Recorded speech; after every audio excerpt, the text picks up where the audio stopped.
Bhaktivedanta Swami arrived in America during a decade of discontent. There's widespread dissatisfaction with America's war in Vietnam and with what some consider her racist, exploitative dealings at home and abroad. Disillusioned by the establishment, the youth create a counterculture of their own. Around the time Bhaktivedanta Swami came, waves of Americans are breaking away from the status quo, searching for an alternative.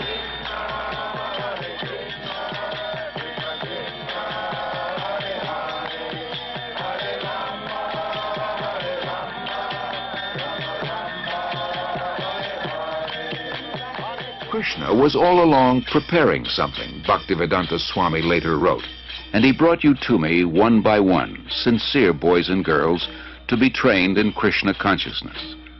Now I can see that it is a miracle. Otherwise, one old man with only a few books to sell for barely getting food, how could he survive, what to speak of introducing a God-conscious movement in a materialistic society? For Bhaktivedanta Swami, these are happy days. Singing and speaking with the vigor of a young man, he brings the Hare Krishna movement into the public eye, by chanting in the parks, by distributing Back to Godhead magazine, by holding free Sunday love feasts. Many are attracted. His hopes for the future expand without limit. The Hare Krishna movement has taken root.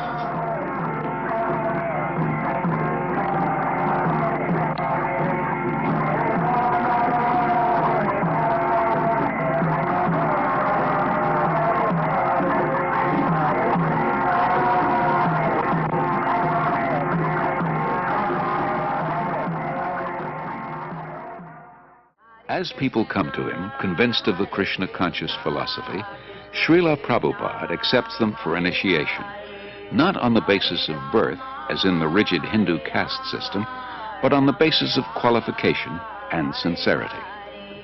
In the whole history of Indian spiritual life, no one has ever attempted something as bold and seemingly impossible, to transform Westerners into full-fledged devotees of Lord Krishna.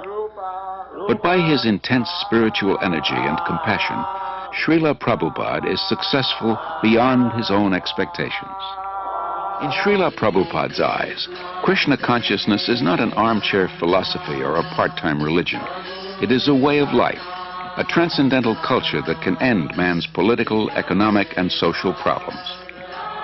To realize his vision, Srila Prabhupada circles the globe 14 times in 12 years, inspiring his followers and discussing Krishna consciousness with all interested persons. His door is open to everyone. To revive the Krishna conscious tradition in its full richness, Prabhupada envisions God-centered, self-sufficient farm communities based on the principle of plain living and high thinking. The first such community begins on 133 acres in the hills of West Virginia. Prabhupada calls it New Vrindavan, after Krishna's place of pastimes in India. In 1972, Srila Prabhupada begins a Krishna-conscious primary school system in Dallas, Texas. Srila Prabhupada gradually trains his disciples in the time-honored tradition of deity worship to help them advance spiritually. He explains, "I have introduced this system of deity worship among the non-believers, the atheists. Krishna cannot be understood with our present senses, but by his kindness he agrees to personally appear as the deity to accept our service. When we are attracted to the beautiful form of the deity, we will forget our attraction for material things. And as we serve the deity, we will develop pure love of God. Then our lives will be successful."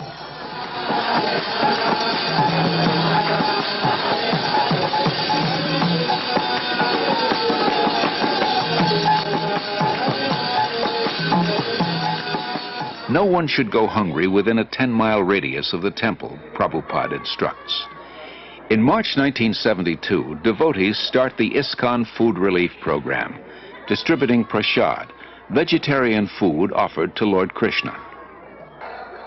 His ambition is to give as many people as possible access to the nectar of transcendental life, whether through philosophy, service, or spiritual food, so that everyone can become happy, hopeful, and peaceful.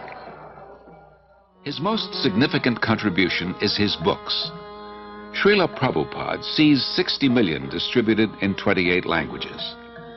Professors from dozens of major universities use them as standard texts and write appreciative reviews. Established in 1972, the Bhaktivedanta Book Trust exclusively publishes Srila Prabhupada's works. It becomes the world's largest distributor of books in the field of Indian religion and philosophy. For Srila Prabhupada, the transcendental knowledge in these books forms the basis of the Hare Krishna movement, a movement prophesied to grow for the next 10,000 years. 500 years ago, Lord Chaitanya predicted that one day the holy name of Krishna would be heard in every town and village of the world. By the mid-70s, Hare Krishna becomes a household word. Prabhupada sees his society grow into a worldwide confederation with more than 100 temples, restaurants, institutes, schools, and farm communities. As a child, Srila Prabhupada celebrated Rath Yatra near his home in Calcutta with his playmates. Years later, he is still celebrating the Rath Yatra festival, but now on the main streets of 20 large cities around the world, and with hundreds of thousands of disciples and guests.